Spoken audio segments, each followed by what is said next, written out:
Okay, this question goes out to the many parents who have been contacting us saying that a lot of their kids have been changing.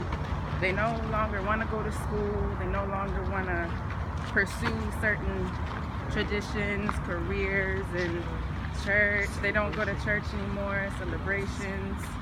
They don't want to sit in church and hear them preach to them. They would rather just walk out and go to the park. They get more lazy. And the parents are just wondering, like, what is going on with their child? Where did they go wrong? What's happening? And Zula's going to answer for us what's going on in the parent's perspective and what's going on in the child's perspective. Well, good morning. And yes, sometimes, we have all these questions.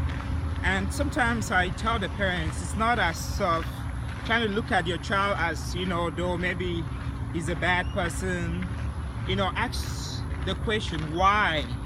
What is going on, and why has he chosen this belief system? And what if he's right? And what if he's wrong?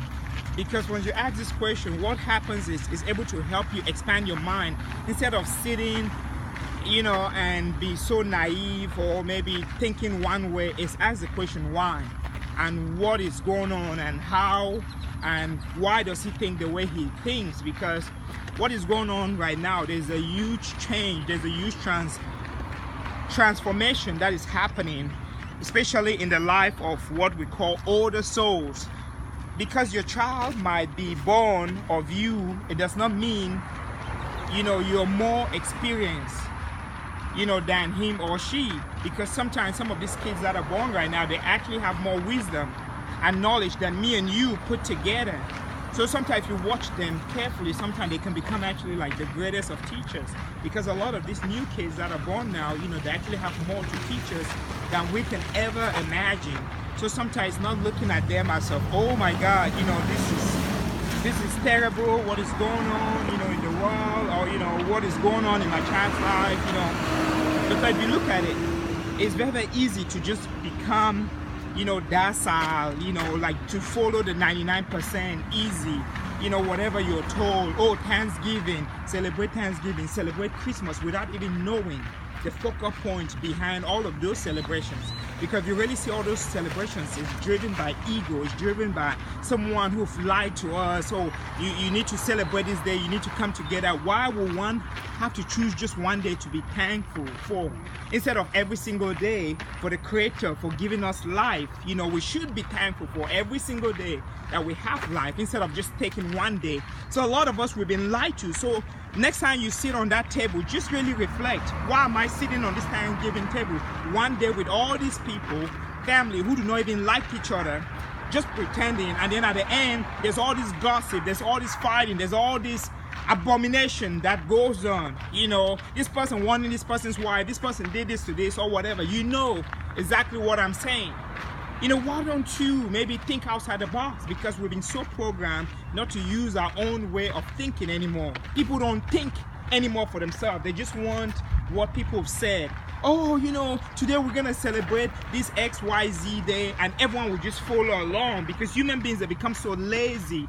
Because I know even in my own case, awakening, it's almost like I've created all this enemy with families and friends and relatives that are looking at me as though, oh man, my God, this kid has become, and all of that. We don't even understand him no more or whatever. Even like the quest for church or whatever, all those things. If you see the people who even go to church, if you see, church has actually failed a lot of like young people nowadays, because a lot of young people, they begin to see that going to church is totally like BS. There's no benefit.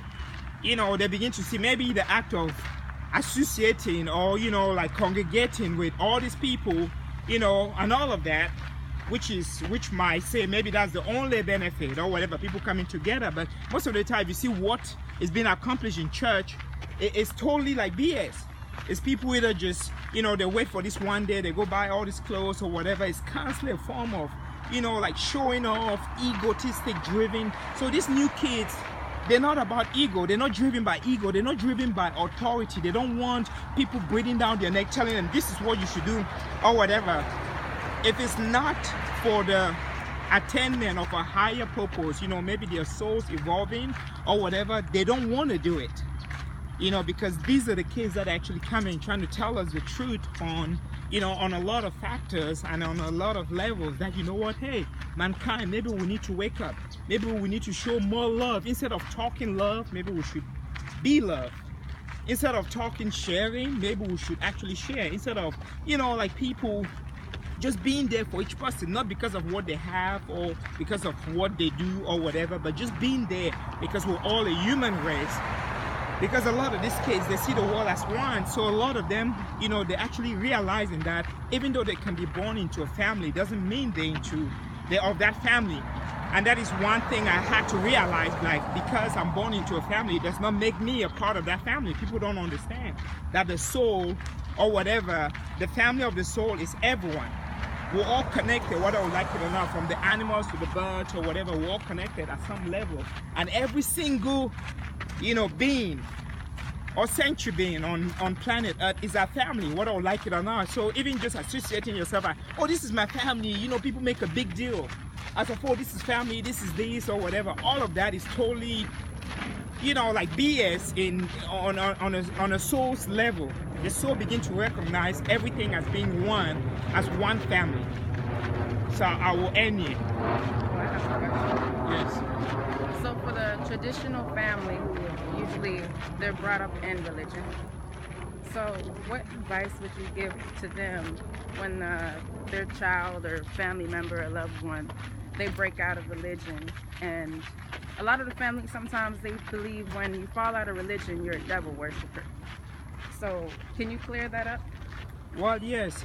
Okay, religion, you know, for example, it was actually given to us, you know, to actually control, you know, the human beings. We have so much potential, but if you see, like, even religion, we think, you know, for us to go to God, we need someone in between us. You know, that's why if you look at other cultures or whatever, they've always known that, you know what, the true religion is one facing their own demons. It's one direct communication to the divine. You don't need no pastor to tell you if you've never ever read a book. Like, for example, I always say this: when it rains, it does not rain on just Miss Mary's house or Miss John's house. It rains on everyone, because that is the mercy of God. You know, when it's sunny, it does not just sun on one person's territory. It's sunny on everyone's territory. So the illusion or the concept, like, you know, someone is a devil worshiper, is this or whatever, you know, not everyone is a devil worshiper. And even the ones that are devil worshiper, they're just seeking for the same thing. We all are seeking for happiness, we all are seeking for love, we all are seeking for, you know, all these good things. And the human race, everyone have their fears, everyone have their insecurity, everyone or whatever. So once you start traveling on this spiritual path, you begin to understand, like, you know what, there's nothing greater than you. That, you know, you are God, you are the God, you know, you're seeking for. That the God you're seeking out there is inside you, and you don't need no man to open the key or to open the door for you. That you have the key and you have the access. So for you to look at your son or your daughter and, you know, devil worshiper, maybe you might want to rethink, because, you know, pure love judges nothing. You know, when you love, you don't have to judge anyone. You know, you just embrace them for who they are, whether the devil worshiper or whatever. As long as they're human or they're sentient beings or whatever, we're all one. So looking at the world as oneness, you know, it's the only way we can liberate ourselves from this wall of illusion. Okay. So it's safe to say that every religion is more so one piece of the pie? Yes. There's so many streams that all leads to one ocean. That's what religion is. If you were born in China, you'd have been a Buddhist. If you were born in India, you'd have been a Hindu. If you were born in America, you'd have been a Christian. If you were born in the Middle East, you'd have been maybe a Muslim. So it depends on where you were born, where you took birth or whatever will determine sometimes your religion. And when you see all the religion, they're all saying the same thing. All these wars that is being fought over religion is a bunch of BS. Because people are not really understanding what religion really is. You know, religion is a good thing, but the people in religion, they've made it so bad or whatever, because religion actually grounds us, you know, to connect more to God or whatever. But it's been so, you know, washed and like neutralize so much, where the people, they're not following the rules, they're just choosing the things they want to see or the things they want to hear from religion, making it something very, very bad, when really it's not bad, it's good. Okay, very informing. Thank you, Zulu. All right, we're gonna end on that.